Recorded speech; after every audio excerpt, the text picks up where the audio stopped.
যুগে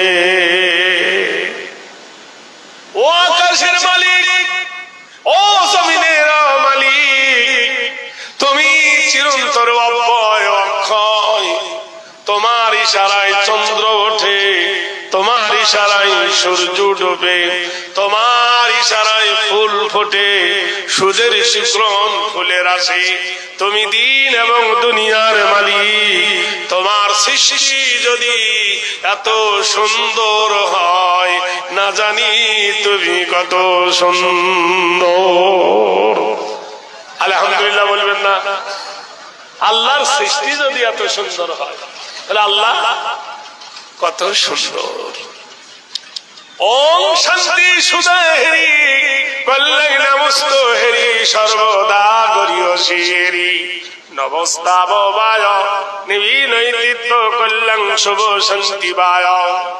তুমি নিজে খাও না, অপরকে খাও, নিজে ঘুমাও না, অপরকে ঘুম পড়াও। আল্লাহ ঘুমায়? আল্লাহ খায়? তুমি সর্বসময় তোমার কাছে যে যা চাই তুমি তাকে দাও। হে মহান প্রভু, তোমার রহমতের কাছে হলাম আমরা ঋণী। কল্যাণ করো চরিত্র দায় হেরি নব শান্তি যুগে বাক্যায় নম।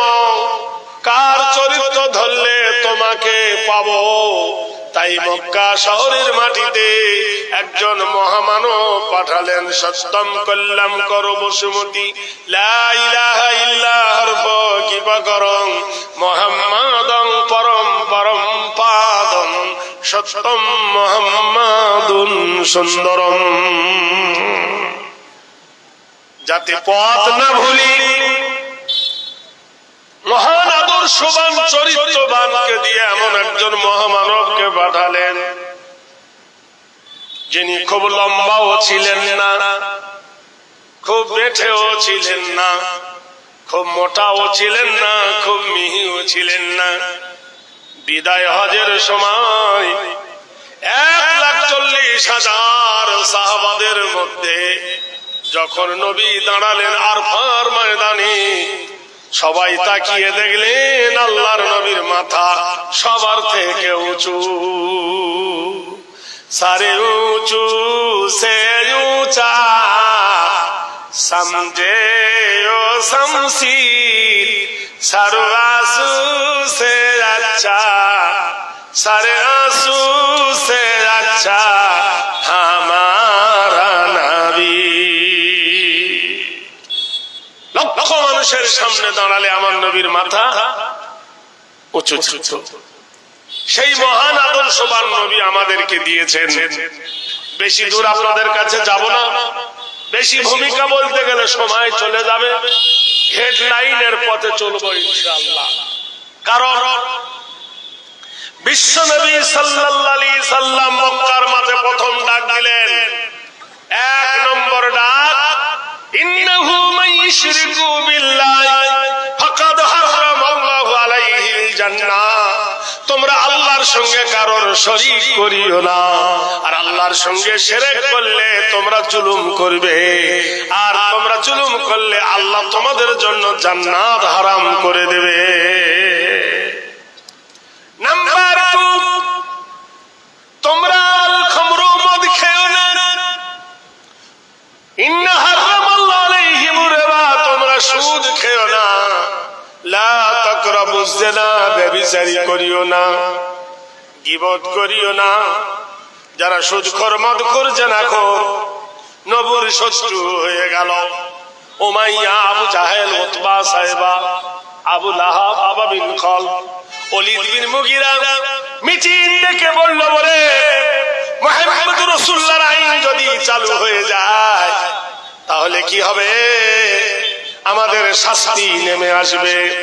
সবাই মিলে নবীর আইনকে বন্ধ কর, একে মেরে ফেল।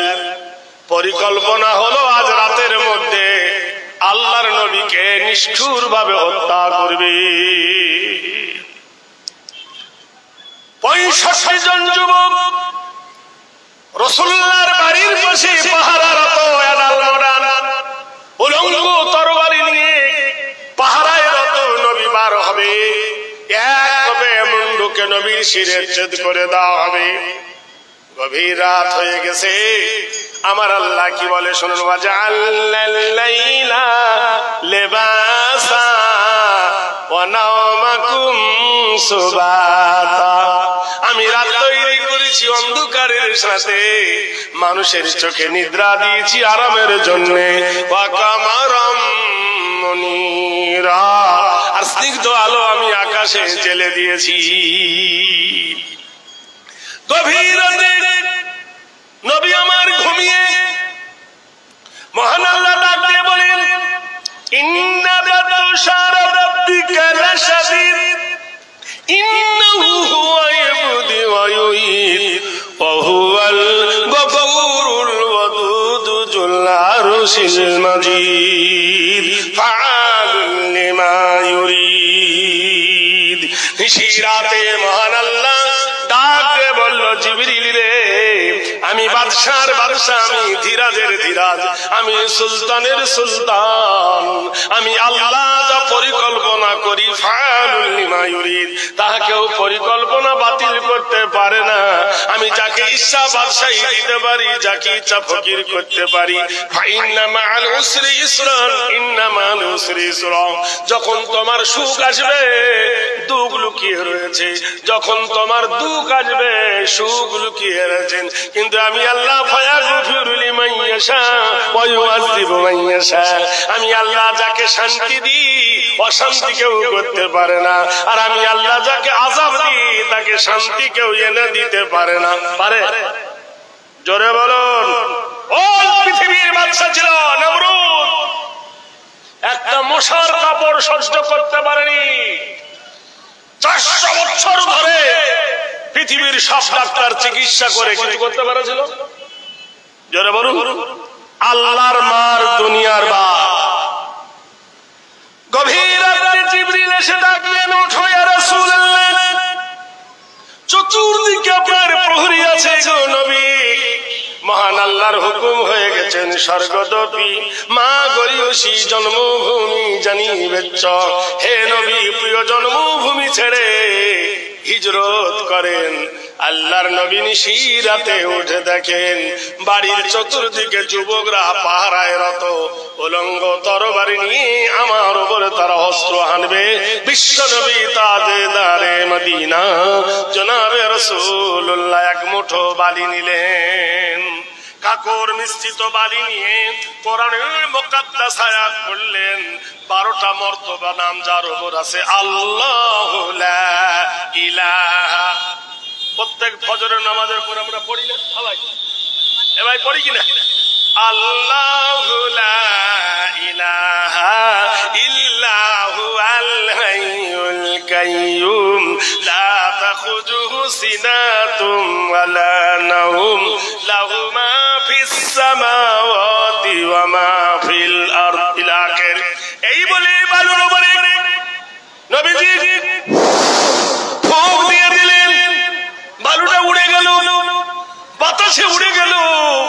যাহারা প্রহরী ছিল ওদের গায়ে পড়ল, ওরা সব ঘুমিয়ে গেল না। আল্লাহ ঘুম পাড়িয়ে দিল। মহান আল্লাহ নবীকে জিজ্ঞেস করছে, ওয়া মা রামাইতা ইয রামাইতা ওয়ালাকিন্নাল্লাহ রামা। বলো হে মুহাম্মদ সাল্লাল্লাহু আলাইহি ওয়াসাল্লাম, দয়ার নবী গো, রাতের বেলায় যখন বাড়ি থেকে আপনি বার হন, কি পরিকল্পনা করেছেন? আল্লাহর নবী বলেন, ওগো আল্লাহ, এক মুঠো বালি নিয়া তোমার পবিত্র নাম নিয়া ফুৎকার দিয়ে উড়িয়ে দিয়েছি। কাফেরদের গায়ে লাগলো আর সব তারা ঘুমিয়ে গেল। আল্লাহর নবী নিশিরাতে হযরতে আলী কারিমুল্লাহ ওয়াজহুকে নিজের বিছানায় শুইয়ে দিয়ে আল্লাহর নবী আবু বকরকে সঙ্গে নিয়ে মক্কা থেকে মদিনার দিকে রওনা হয়ে গেলেন। মদিনায় যখন তিনি পৌঁছে গেলেন, কিছুদিন গেল। আপনারা তো ভালো করে জানেন, হাতের নখ বড় হয়, লোকে নখ কাটে কিন্তু হাত কাটে না। কাটে? ধরে বলুন। আমাদের দেশের আইন আছে, 18 বছরের নিচে কোন মেয়ের বিয়ে হলে থানায় জানিয়ে দিলে পুলিশ ধরবে, ধরবে না? জেল হবে। আর 30 বছর বয়স হয়ে গেছে, কোন মেয়ের যদি বিয়ে না হয় তখন আর পুলিশের কোনো খবর নাই। এরকম আছে না? কি সর্বনাশ! ভাইরা আমার, বন্ধুরা আমার, দোস্তরা আমার, করলা তিতো, চিনি দিলেও তিতো থাকবে, যার যা স্বভাব। করলার স্বভাব তো তিতো। সোনার বন্ধুরে, প্রাণের ভাইয়েরা রে, মক্কায় আবু জাহেল উমাইয়া বিন খালফ বলল, আরে মক্কা থেকে তো তাড়িয়ে দিলাম, মদিনায় গিয়ে কেমন আছে খবর নিয়ে দেখো। বিশ্বনবী সাল্লাল্লাহু আলাইহি ওয়াসাল্লাম মদিনায় সুখে থাকতে লাগলেন। এমন সময় মদিনা থেকে 200 কিলোমিটার দূর জায়গাটার নাম হলো বাহরাইন। বাহরাইনের একজন বাদশা নাম হলো ইবনে সরওয়ার, জুলুম শুরু করে দিল। রাতের বেলা একটা মেয়েকে ধরে আনে, মেয়েটার ইজ্জত লোটে, রাতের বেলায় তার সঙ্গে প্রেম খেলা খেলে, সকাল বেলায় মেয়েটাকে নিষ্ঠুর ভাবে হত্যা করে। মক্কাবাসীরা কোনো উপায় না দেখে নবীর চাচা আব্বাসের কাছে গিয়ে বলল, আব্বাস, ঠেলায় না পড়লে বিড়াল গাছে ওঠে না, ঠিক না? এ ভাই, হপ করে ধরে ওঠে আগুন যেমন, খপ করে হয়ে পড়ে রাগতম। আগুন নিভিয়া গেলে পড়ে থাকে ছাই, রাগ থামিয়া গেলে মনে ব্যথা পাই। সবাই বলছে, হ্যাঁ রে, বিনা দোষে বিনা কারণে নবীকে মেরে তাড়িয়ে দিলাম, এই প্রতিবাদী মাজ আর কেউ নাই, ইনকিলাবের নেতা আর কেউ নাই, একমাত্র নবী মুহাম্মদ রাসূলুল্লাহ সাল্লাল্লাহু আলাইহি সাল্লাম। সবাই মিলে নবীর কাছে চিঠি লেখে, নবীর চাচা আব্বাসের হাত দিয়ে নবীর কাছে চিঠি লিখলেন, ও আরবের হেলাল আল দুলাল, ও মদিনার দুলাল, শুনে নাও, আমরা ভুল করেছি, অন্যায় করেছি, আমরা জানি আমরা যতই ভুল করি তোমার ক্ষমার সীমা নাই। হে মোহাম্মদ আরবি, বাহরাইনের বাদশা, আজ কারোর বোন, আজ কারোর কন্যা, আজ কারোর মেয়ে, কারোর ভাই, এইভাবে মেয়েগুলো তুলে নিয়ে ইজ্জত লুটতেছে, এর প্রতিকার করার মতো আমাদের মুখ নাই। আপনি একমাত্র প্রতিবাদী বাদশা, হে রাসূল, কিছু এর প্রতিবাদ করুন। চিঠি পড়লেন হযরত আলী কারিমুল্লাহ ওয়াজহু, নবীর 2 চোখ দিয়ে ঝরঝর করে পানি ঝরে এলো। বুখারী শরীফের 2য় খণ্ডের হাদিস। আল্লাহর নবী মসজিদে নববীতে মিটিং দেখলেন। ও সাহাবারা, ওই বাহরাইনের বাদশা ইবনে সরওয়ারের বিরুদ্ধে কারাই কারা লড়াবে, দাঁড়াও। একজন বললেন, ওগো আল্লাহর নবী, বাদশার বিরুদ্ধে লড়াই করতে গেলে প্রাণ চলে যাবে, আমরা পাবো কি? কোরআন বলে দিন, ওয়ালা তাকুলু লিমান ইয়ুকতালু ফি সাবিলিল্লাহি আমওয়াত। তোমরা যদি দিনের জন্য কতল হয়ে যাও, গলা চলে যায়, তোমরা মরে গেছো, তোমাদেরকে মৃত বলা হবে না। কি পাওয়া যাবে গো নবী মরণের পরে?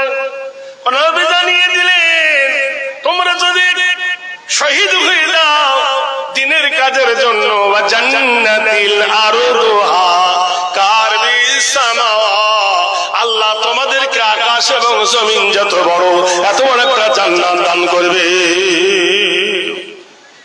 একসঙ্গে 3300 সাহাবা, একসঙ্গে 300 সাহাবা দাঁড়িয়ে গেলেন, ওয়ানা ওয়া সামিনা ওয়া সাল্লামনা।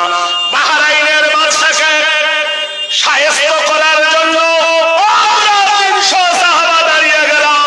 আল্লাহর নবী তাজদারে মদিনা বললেন, দাও, তোমাদের মধ্যে একটা নেতা বানিয়ে দিই, তোমাদের মধ্যে একজন কমান্ডার বানিয়ে দিই, তোমাদের মধ্যে একজন পরিচালক বানিয়ে দিই।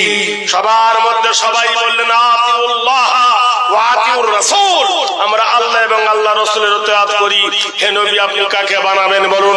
আল্লাহর নবী বললেন এই দলের মধ্যে সেনাপতির দায়িত্ব দিলাম হযরতে সাঈদ রাদিয়াল্লাহু তাআলা আনহু। কোথায় আছে? দাঁড়িয়ে যাও। সাঈদ দাঁড়িয়ে গেলেন। সাত সাজরব মসজিদে নববীতে 300 মডার্ন যুবক যুদ্ধে যাবার জন্য তৈরি। এমন সময় দরজার গেট নড়ে উঠল। কে? একজন ডাক দিয়ে বলে, ইয়া বুনাইয়া, হে আমার কলিজার টুকরা বেটা রে, হে আমার নয়নের তারা বেটা রে। আল্লাহর নবী ডাক দিয়ে বললেন, সাহাবী রে, কেমন সৌভাগ্যবান যে তার মা এত আদর করে ডাকে। সাহাবী বললেন, ইয়া রাসূলুল্লাহ, ইনি আমার আম্মা, আমি যুদ্ধে যাব তাই মা খবর পেয়েছে। মা বলল, বেটা আসল তা নয়, তুমি যুদ্ধে যাও আমার কোনো ব্যাপার নাই, কিন্তু বেটারে বড় বিপদে পড়ে গেছি। কি হয়েছে বলো? বলে প্রসবের যন্ত্রণাতে কাতর হইয়া বিবি তোমার কাঁদতেছেন গড়াগড়ি দিয়া। হে আমার কলেজের টুকরা বেটারে, তোমার বিবির প্রসবের যন্ত্রণা উঠেছে, মাটিতে গড়াগড়ি করে উপায়ও না দেখি বেটা করি আবেদন। হে বেটা কি করি এখন বল? বেটা বলিল, গো মাতা শোনোনি কো তুমি ডাক দিয়েছেন নবী, কি করিব জানি। ও গো মা তুমি কি জানতে পারোনি? ও গো মা তুমি কি শোনোনি?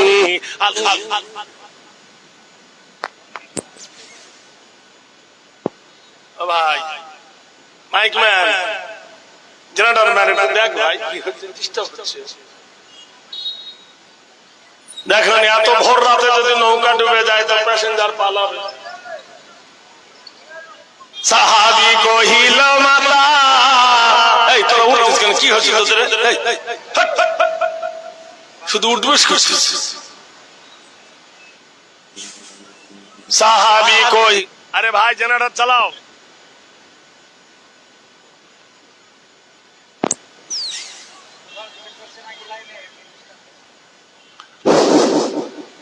সাহাবী কহিল, মাতা শোনোনি গো তুমি ডাক দিয়েছেন নবী, কি করিব আমি। হৃদয় চিরিয়া যদি দেখাবার হতো, চিরায়ে দেখাতাম তোমায় নবীকে ভালোবাসি কত। মা বলছেন, বেটা রে কি করব বল? ছেলে বলছো, মা আমি তো জেহাদে যাচ্ছি গো মা, শুনে নাও, আমি গেলে তোমার বৌমার যন্ত্রণা কমবে না, আমি না গেলেও বাড়বে না, একটা ডাক্তার দিয়ে পাঠাচ্ছি গো মা, ডাক্তারকে নিয়ে যাওয়া। নুনাজ্জিলু মিনাল কুরআনি মা হুয়া শিফাউ ওয়া রাহমাতুল লিল মুমিনিন। কোরআন হলো বড় ঔষধ, কোরআন হলো বড় দাওয়া। মা জননী যাও যাও, আল্লাহর পবিত্র কালাম দিয়ে দিলাম, একটু পানি নিয়ে নেবে, একটু তেল নিয়ে নেবে, সেই পানিতে পড়বে ফাসায়া কুফি কাহুমুল্লাহু ওয়া হুয়াস সামিউন আলিম। এই পানি পান করিয়ে দেবে গো মা, আল্লাহ পাক মুশকিলকে আসান করে দেবে। আর যদি পেট ব্যথা করে পেটের উপর হাত রেখে পড়বে, ওয়াবিল হাক্কি আনজালনাহু ওয়াবিল হাক্কি নাযালা ওয়া মা আরসালনাকা ইল্লা মুবাশশিরান ওয়া নাযীরা। হক আল্লাহ প্রতিষ্ঠিত করবে, না হক আল্লাহ বিদায় করে দেবে। মা চলে গেলেন সাত সাজরব, সবাই গিয়ে নবীর প্রথম মসজিদের নাম হলো মসজিদে কুবা। নবীর জীবনের প্রথম মসজিদ, মসজিদের নাম হলো মসজিদে কুবা। ওই জায়গায় এসে আল্লাহ নবী বললেন, সাহাবীরা পড়ো আল্লাহুম্মা আলহিমনা মারাশিদাও মেরেনা ওয়াইজনা মিন শুরুরি আনফুসিনা ওয়া মিন সাইয়্যাতি আমালিনা। আল্লাহ আমাদের প্রতি রহম করো, আল্লাহ আমাদের প্রতি দয়া করো। এই বলে নবী যখন ডিসিপ্লিন দিয়ে ঘোড়ার উপর যখন চড়বে, চাবুক মারবে, দান্ত দন্ত হয়ে ছুটে এসে বলল, বেটা বেটারে খোশামদিদ, বেটারে বেটারে গুপ্তে সাদিয়াই মুমিন ও মাইদিয়া ফাতিহা তুবা জান্নাত কামহিয়া। ও বেটা বেটারে, প্রসবের যন্ত্রণা থেকে পরিত্রাণ পেয়ে তোমার বিবি আমার বৌমা একটা পুত্র সন্তান ভূমিষ্ঠ করেছে। ভাইরা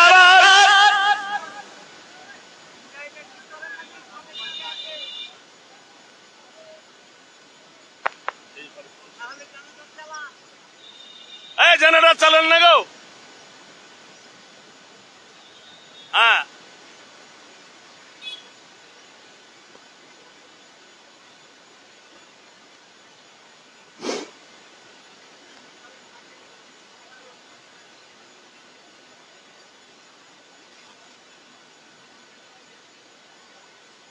এতক্ষণ ভালো চললো আর আমি উঠলাম গুড়ুম গুড়ুম করছে কেন বলুন?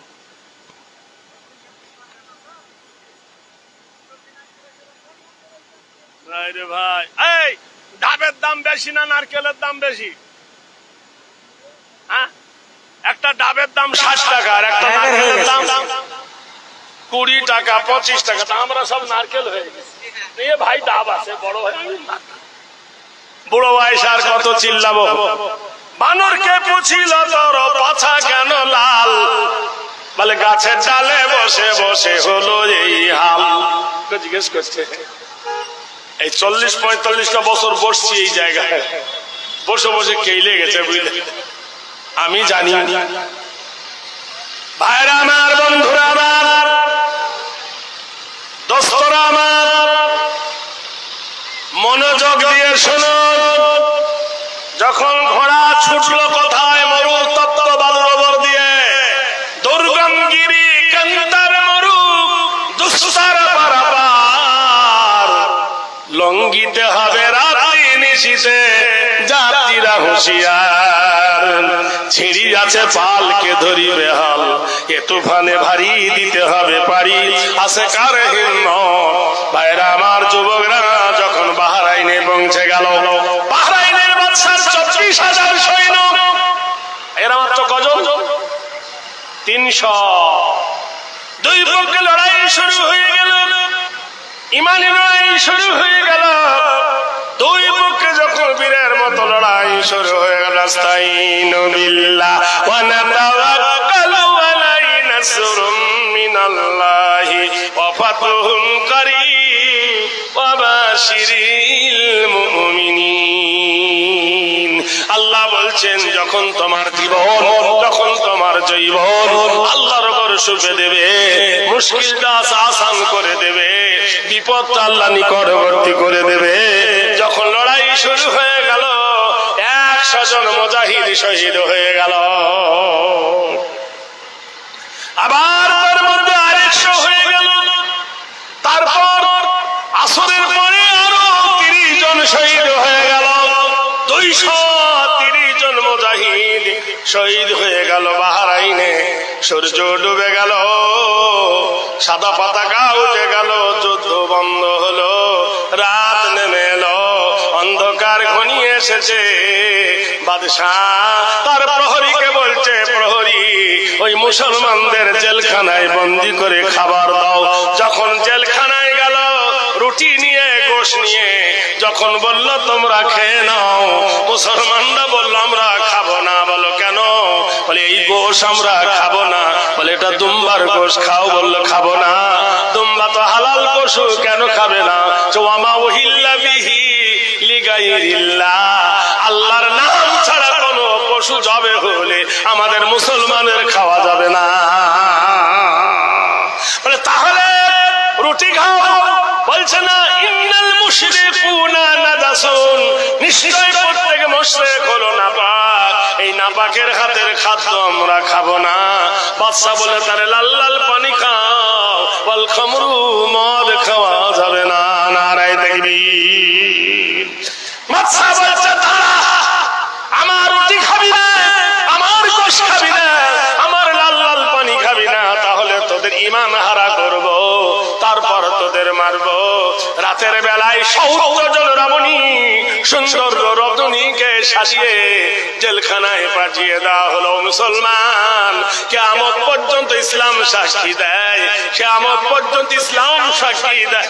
মুসলমান, রাতের বেলায় 70 জন রমণী জেলখানার ভিতরে গান শুরু করে দিয়েছে, ধই ধই করে নাচ আরম্ভ করেছে। আল্লাহর কসম, আল্লাহর কোরআন বলেন একসঙ্গে 70 জন বলে উঠল, ফালা সাদ্দাকা ওয়ালা সাল্লা ওয়ালাকিন কাযাবা ওয়া তাওয়াল্লা সুম্মা যাহাবা ইলা আহলিহি ইয়াতামাত্তা আওলা লাকা ফাআওলা সুম্মা আওলা লাকা ফাআওলা। সারা রাত ধরে 70 জন রমণী এদের কোরআনের বাণী শুনে গিটার ছিঁড়ে গেল, গান বন্ধ হয়ে গেল, নাচ বন্ধ হয়ে গেল, দেয়ালে পিঠ ঠেকে আল্লাহর কোরআন শুনতে লাগলো। বলুন সুবহানাল্লাহ। সকাল হয়ে গেছে, ওয়াস-সামাই যাতিল বুরুজ ওয়াল ইয়াউমিল মাউত ওয়া শাহিদু ওয়া মাশহুদ কুতিলা আসহাবুল উখদুদিন নারি যাতিল ওয়াকুদ। সকাল হয়ে গেছে, ফজরের নামাজ যখন সবাই পড়ছে, বাদশা এসে বলল, এই নারীরা পেরেছিস? মেয়েগুলো কেঁদে ফেলে বললেন, জাহাপনা এরা মানুষ নয়, জাহাপনা এরা মানুষ নয়, এরা পাথরের মূর্তি। এদের কাছে যখন কোরআন আমরা এলাম গান নিয়ে, সারা রাত ওদেরকে পাগল করব কি? ওদের কোরআনের বাণী শুনে আমরা পাগল হয়ে গেছি। বলুন নারায়ে তাকবীর। আপনারা জানেন 1757 খ্রিস্টাব্দে বাংলার স্বাধীনতা যখন হারিয়ে যায়, সেই সময় একজন হাফেজ গোলাম মাসুম আন্দোলনী নেতাকে কলিকাতার সল্টলেকের মাটিতে ফাঁসির হুকুম হয়েছিল। হাফেজ গোলাম মাসুম যখন জেলখানায় বন্দী হলো, ক্লাইভ তাকে বলল, হে মুসলমানের বাচ্চা, তোকে আমি ছেড়ে দিতে পারি, আমি একটা কাগজে লিখব মিম লাম মিম, কাগজে লিখব মিম হে মিম দাল মোহাম্মদ, সেই নামের ওপর যদি থুতু দিতে পারিস তোকে জেলখানা থেকে মুক্ত করে দেব। উনি কেঁদে উঠে বলেছিলেন যে আমার জীবন থাকতে কখনো এটা করব না। ক্যা না কর সকা মাগরিব কি দাওয়াত আনে সে সুরমা থা মেরা খাকে মদিনা। তুই আল্লাহর নবীর নামের ওপরও থুতু দিতে বলছিস, আল্লাহর নবীর দেশের মাটি পেলে চোখে আমরা সুরমার মতো লাগাবো। বাদশা বলছেন, তাহলে একবার সহ কাগজের লিখবো লাম মিম মিম হে মিম দাল মোহাম্মদ, তার উপর পা তুলে দিবি, জেলখানা থেকে তোকে রেহাই করে দেব। বলো, জীবন থাকতে কখনো আমরা নবীর নামের ওপর পা তুলে দেব না, আমরা সেই জাতি নয়। সুবহানাল্লাহ বলুন। বাদশা বলল, আর কি চাস? বললে, আমাকে তো কালকে ফাঁসি দেবে। বললে, হ্যাঁ। বললে, আমার একটা অনুরোধ রাখবে। তাহলে কি? যে মরণের পূর্বে আমি আমার প্রিয়ার সঙ্গে দেখা করব।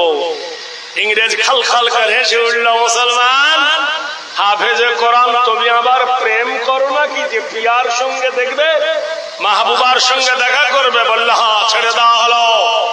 জেলখানার ভিতরে গিয়ে সাথীদেরকে বলল, সাথীরে, আমার বন্ধুর সঙ্গে আজ আমি দেখা করব। তো আমাকে 10 লিটার পানি দেয়, সেই পানিতে গোসল করা হয় না, উজু ভালোভাবে হয় না, তোরা পানিগুলো আমাকে অফার কর, আমি আজ প্রাণ ভরে গোসল করব। সবাই গোসলের পানি দিয়ে দিল। উনি গোসল করলেন, উজু করে জামা কাপড় পরে তাক থেকে কোরআন শরীফটা নিয়ে সারা রাত কোরআন শরীফ পড়লেন। যখন ফাঁসির মঞ্চে উঠছেন সল্টলেকের আমবাগানে, এই কে বুদবুদ করছে, কোরআনটা বুকে করে নিয়ে সুবহানাল্লাহ আলহামদুলিল্লাহ লা ইলাহা ইল্লাল্লাহ পড়তে লাগলো। ইংরেজ বলছে, রে মুসলমান, তোমার যখন ফাঁসি হবে ইন্না লিল্লাহি না পড়ে তুমি আলহামদুলিল্লাহ পড়ছো কেন? মুসলমানরা যখন আশ্চর্য শোনে তখন সুবহানাল্লাহ বলে, মুসলমানরা যখন খুশির খবর শোনে তখন আলহামদুলিল্লাহ বলে। মুসলমানেরা তুমি বলো ইন্না লিল্লাহি না বলে তুমি আলহামদুলিল্লাহ বলছো কেন? বলে, আরে মালাউন ইংরেজ রে, ফাঁসির মঞ্চে দেখতে পাচ্ছিস না ফাঁসি, আমার ফাঁসি হচ্ছে ইসলামের জন্য। আমি হাসতে হাসতে শহীদের দরজা পাবো, আর সারা পৃথিবী আমার জন্য দুঃখ ভাসাবে। নারায়ে তাকবীর। ইংরেজ বলল তাহলে আর কি চাও?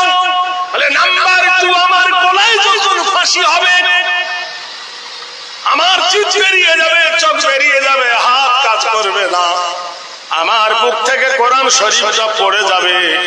খবরদার কোরআনটা তুলে নিও, মাটিতে পড়ে যেতে দিও না। হাফেজ গোলাম মাসুমের বিবি মা চতুর্দিকে অধর নয়নে কেঁদেছিল, বলেছিল মা কেঁদো না, লক্ষ আশা অন্তরে লুকিয়ে আছে মন্তরে, লুকিয়ে থাকবে সকল পিতা সব পুত্র অন্তরে। মা আমি মরে যাব না, সারা বিশ্ববাসী জানবে আমি কোরআনের জন্য জীবন দিয়ে দিয়েছি, কিয়ামত পর্যন্ত কোরআন আমার জন্য সাক্ষী। নারায়ে তাকবীর। ও মুসলমান, নবীর হাদিস আবু হুরায়রা হইতে বর্ণিত, মিশকাত শরীফের হাদিস, ইযা মাতাল ইনসান, মানুষ যখন মরে যায়, ইনকাতানহু আমালুহু, নেকির দরজা বন্ধ হয়ে যায়, ইল্লা মিন সালাসাতিন, 3টা দরজা খোলা থাকে। তার মধ্যে একটা হলো ওয়ালাদুন সালিহুন, যদি কোন সুসন্তান বেঁচে থাকে সেই সুসন্তানের দোয়া মায়ের কবরে পৌঁছায়। আপনাদের যাদের মা মরে গেছে, বাপ মরে গেছে, এমন কেউ ব্যক্তি আছেন তার মায়ের পিঠে চলার কাফনটা কেনার জন্য 1000 টাকা এই মাদ্রাসায় দেবেন, একটা কোরআন কেনার জন্য, নগদ অথবা বাকি 1000 টাকার দাতা দেখতে চাই যে আমার মায়ের পিঠে চলার কাফন কিনতে 1100 টাকা খরচ হয়, 100 টাকা বাদ দিলাম, একটা কাফনের দাম কে দিবে বলুন? as-সাদাকাতু তারাদ্দুল বালা তাজিদু ফিল আমর। এই দলের মধ্যে এমন কোন বীর মহারথী আছে? 1000 টাকা দেওয়ার মতন কেউ আছেন নগদ অথবা বাকি? মাত্র 1 মিনিট বলুন, কি একজন বীর আছেন চির উন্নত মানসিক? নফস কাইবে তৃষ্ণা তোর কমে যাবে। আল্লাহ বলছে যে ইন তানসুরুল্লাহ ইয়ানসুরুকুম, আল্লাহ বলছে যে আমি তোকে বাড়াই দেব। ফাকানা হাক্কান আলাইনা নাসরুল মুমিনিন। কি নাম বাবু? সুরাজ সোনার জি নারায়ে তাকবীর। এরা আল্লাহু আকবার বলবে না। দেখো ধন্য বাপের বেটা ছিল, এখানেতে ছিল 1000 টাকা, দেখো সুরাজি নামে দিল, যে আশায় যে নিয়েতে করে গেল দাম, মুসকামনা পূর্ণ তার করো রহমান। অহরহ অ্যাক্সিডেন্ট হয় পথে ঘাটে, উদ্ধারিয়া নিও খোদা দানের বদলাতে, যে আশায় যে নিয়েতে করে গেল দাম, মুসকামনা পূর্ণ তার করো রহমান। আমি দোয়া করি ও পাগো রাব্বানা, কখনো আমার বন্ধুকে তুমি বিপদে ফেলো না। এর আরেকজন হবে ভাই জোড়া, একজন আল্লাহ ওয়ালা দেন না তো 5 টাকা দেবেন না। কাল তোমার বিবি পড়ে গিয়ে যদি টিবল তলায় ট্যাং ভেঙে যায়, রায়গঞ্জে শিলিগুড়ি যাবে, কত টাকা চল? সুবহানাল্লাহ, নারায়ে তাকবীর। ছোট ছেলের হাতে আবার 1000 টাকা, আল্লাহ ঘুরাও তুমি তার ভাগের চাকা, স্বপ্নে দয়ার নবীর পায়ে যেন দেখা, ওগোবারি দোয়া করি দোয়া প্রকাশিয়া, সাগরেতে তুমি রাখো ভাসাইয়া, দানকারীর মাথা পিতার ভালো রাখো খবরে, নূরের টুপি পরায়ে আল্লাহ উঠায় রোজ হাসরে।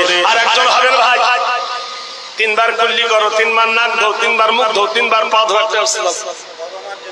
বাবা মার জন্য দেখো নাম্বারেতে 3, জীবনে খোদা জানো রাখে না তার ঋণ। 1000 টাকা দিল বাবা মার কারণ, বাবা মাকে শান্তি সুজন রাখো নিরঞ্জন, কবরেতে দাও খোদা ফুলের বাগান। এই দোয়া চাই। কি নাম বাবার? বাদিরুদ্দিন ভাই আমার নাম্বারেতে 4, আল্লাহ তার ব্যবসা শেখায় না মার। 1000 টাকা দিল 4